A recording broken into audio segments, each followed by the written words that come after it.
Hillary Clinton and Donald Trump may face new challenges at tonight's final presidential debate. Those issues include her reported campaign emails and his alleged groping and kissing of women against their will. The latest CBS News poll shows 46% of female voters believe Trump does not respect women at all. It also found 63% of registered voters do not think Clinton is honest and trustworthy. Jan Crawford asked two veteran political strategists how tonight's debate could change the course of the race. Jan, good morning. Well, good morning, Charlie. So Mike Feldman, he was a top advisor to Al Gore during the 2000 presidential campaign, and Dan Senor was a senior advisor to Mitt Romney during his 2012 run. So they talked to us about how tonight's debate and the overall tone of the campaign could actually end up hurting turnout on Election Day. Well, I've been a senator. You haven't done it. You haven't done it. The first two presidential debates have seen plenty of fireworks. But let's at least focus on some of the issues. Now, with less than 3 weeks until Election Day, Democrat Mike Feldman and Republican Dan Senor say voters' minds may already be made up. I think generally the third debate historically matters the least. The least? Yes. Having said that, we've never seen an election like this. There has been nothing about this cycle so far that is predictable. In tonight's final debate, both Trump and Clinton may be looking at what happens after November 8th. For Trump, it appears as though he's pursuing some sort of strategy to rationalize a defeat, place the blame for the outcome of the election elsewhere. Hillary is running for president in what looks like to many people a totally rigged election. In this debate, you'll see more from Trump trying to draw the negative, trying to blame his opponent, the moderator, whoever he can, the media, the Republican leadership, Saturday Night Live, in their conspiracy with Paul Ryan. Right. Over the past two debates, Clinton has seen what kind of opponent Trump can be.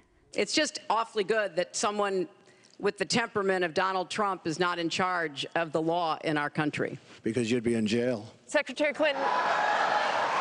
I don't think he can surprise her by being even more scorched earth than he's already been. The only way he could surprise her is if he dialed it back. At the first presidential debate, most thought Trump started off strong. Really, for the first 45 minutes, the presidential Donald Trump showed up. I thought he was effective during the beginning of the first debate because he had a very clear message. Hillary, I just ask you this.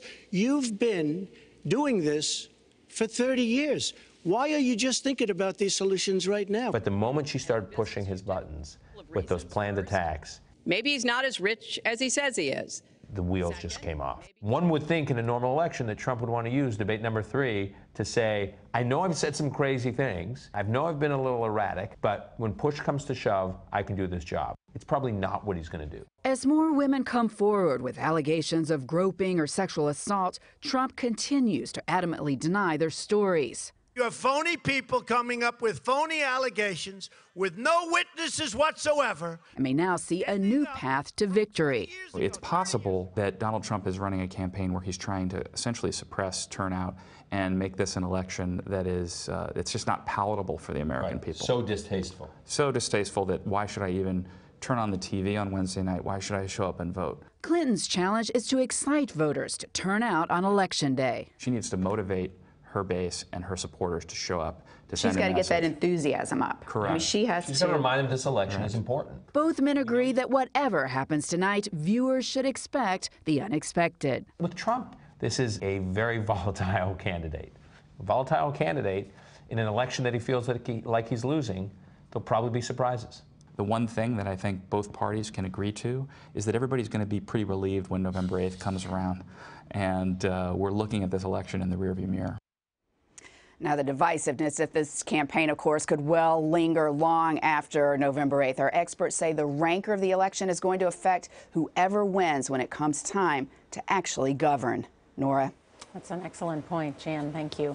And you can watch CBS News coverage of tonight's debate beginning at 9 Eastern, 8 Central here on CBS.